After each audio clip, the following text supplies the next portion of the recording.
Today's story was written by Reddit user I Am The Hype TFS. A hulking mass that belied the owner's intelligence slowly made its way towards the settlements just outside its declared territory. A mix of anger and something akin to shame swirling in the creature's mind.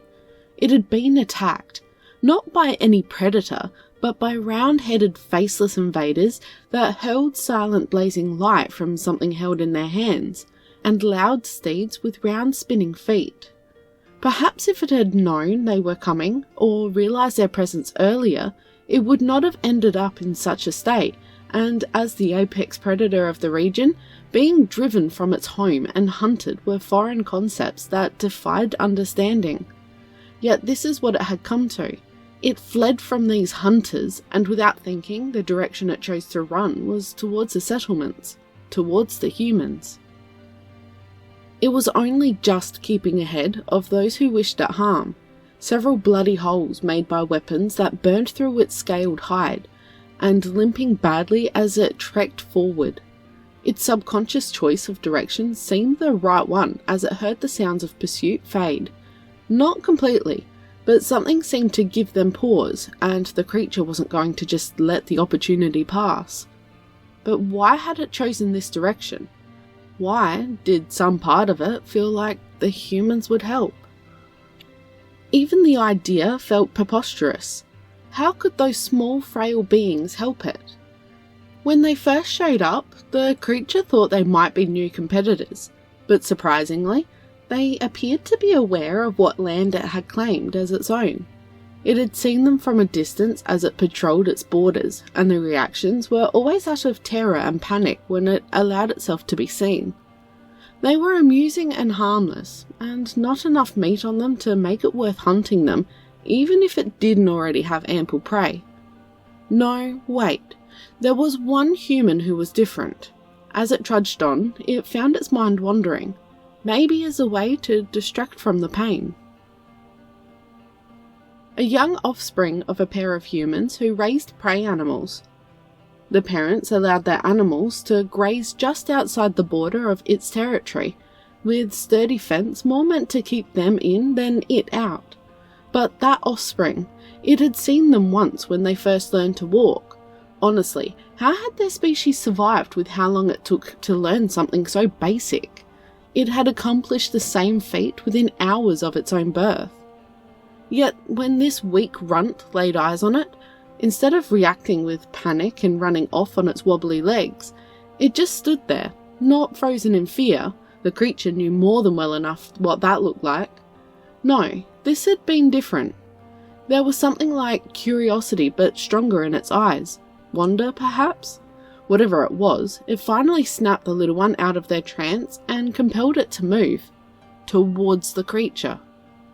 It had been just as surprised, if not more, than the male parent who seemed to appear from out of nowhere to scoop up the offspring before they could reach the fence and back away from it. A much more familiar look of wariness and apprehension adorning his face. Eyes locked on it as he took slow steps away. The young offspring in his arms cried out in protest and reached out as if trying to touch the creature, even as the parent made efforts to both calm and quiet them out of concern that they would draw any more of its attention and interest. Eventually, the parent had created enough distance that it tucked the offspring to his chest and fully turned around, bursting into a sprint back to their den. If the creature hadn't still been shaking off its stunned confusion at the action of the young human, it might have noted that despite only having 2 legs, it seemed humans could run quite quickly when needed. Time passed and there were more encounters, though none as close as the first. But the look in the small human's eyes never changed, and they would even wave their upper limbs around as if wanting to make sure the creature could see them. Each time, the creature had to wonder just how were they being raised, freely and gladly exposing themselves to significant danger for no good reason.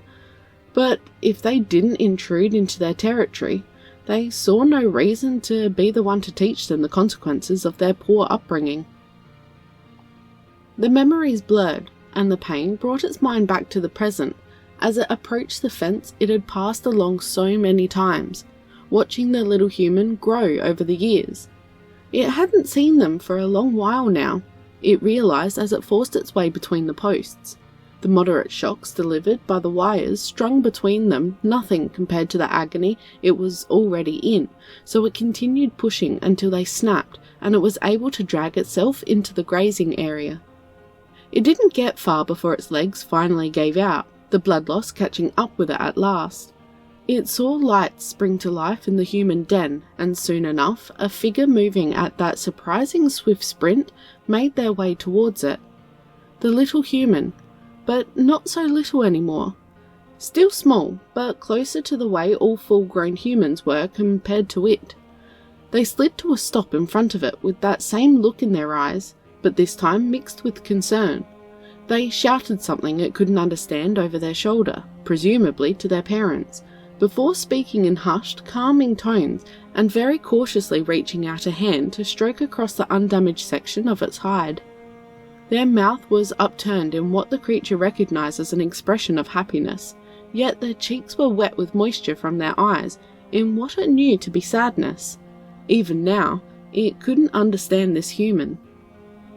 Then it heard it, the sound of the hunters and their steeds. Weakly turning its head, it saw them ride through the gap it had made in the fence and come to a stop nearby, pointing whatever it was that had injured it at it again. Only for the little human to rise to their feet and stand between them. What was it doing? These hunters had hurt it to such an extent, so they must know that there's nothing they could do against them. So why?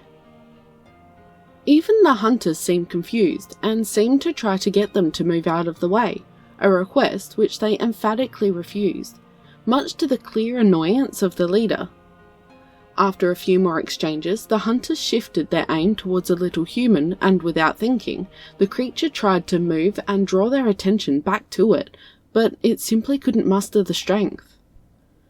But it needn't have worried as it saw another figure rapidly approaching, the male parent, the fur around his practically non-existent muzzle now flecked with grey and an expression of utter rage unmistakable on his face. As he got closer, he raised his arm to the sky and called forth fire and thunder from his hand, the sound and sight creating more than enough of a distraction to let him stand in front of his offspring, the item in his hand levelled at the intruders. "Mind telling me why you are aiming plasma rifles at my daughter?" The creature couldn't understand what was being said, but it knew its fate depended on how this exchange went, so it fought against the pull of unconsciousness for as long as it could. "Look, we don't have a problem with you or your daughter. We were just tracking this thing, and it happened to come this way. So if you'd be so kind as to tell her to step aside, we can finish it off and get both of us and it out of your hair." The male parent looked back at the smaller human, who shook their head defiantly, earning a bit of a sigh from the parent, but his expression hardened as he looked back at the hunters. "Doesn't look like that's gonna happen. Besides, don't you lot know that poaching's illegal in these parts?" The leader of the hunters grew even more annoyed, but still tried to reason with the parent. "Look, you can't feel safe with something like this out there. Wouldn't you feel safer now it's not out there ready to eat your livestock or maybe something more important? Ain't never had a problem with it till you decided to mess around tonight. And the way I see it, between a big beast who don't know no better and a bunch of wannabe badasses who know damn well what a fence is and still chose to come onto my property without my permission, I know which I want gone more. You're making a big mistake, Only mistake around here is you thinking plasma rifles were a good choice for hunting, when clearly none of you are decent shots. 1.5 second charge time, and I'm willing to bet that's how you managed to let this guy get away. It's a whole lot of firepower, and they're dead quiet, but it don't mean jack if you can't land your first shot and wind up scaring off your prey. I'm surprised you managed to hurt it as bad as you did, and I'd be more surprised if I don't get at least 3 of you before any of you land one anywhere close to me or mine if you feel like ignoring my polite suggestion of getting the hell off my land in the next 30 seconds. The creature was barely hanging on, and just when there was a rush of movement, his vision blurred and darkness finally took it. When it woke up, it was still in the field, but the pain it was in was greatly reduced and the sun was high in the sky. It had tried to move but felt restricted, and the little human suddenly burst into view, waving their appendages to try to tell it to stop. Looking down at itself, it saw its wounds had been wrapped in some kind of white material and the bleeding had stopped. Looking around, it saw the male parent nearby, standing guard a few feet away from his offspring. He wasn't treating the creature as an active threat, but there was a constant wariness in his eyes and his hand rested on the fire and thunder at his hip. The rest of the day was a bit of a blur. As it fell back to sleep between meals, the little human prepared for it to recover its strength.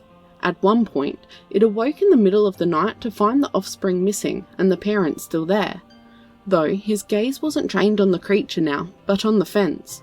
The human clearly wasn't happy with the arrangement, but it seemed he couldn't refuse his young's wishes, and that meant standing guard over it.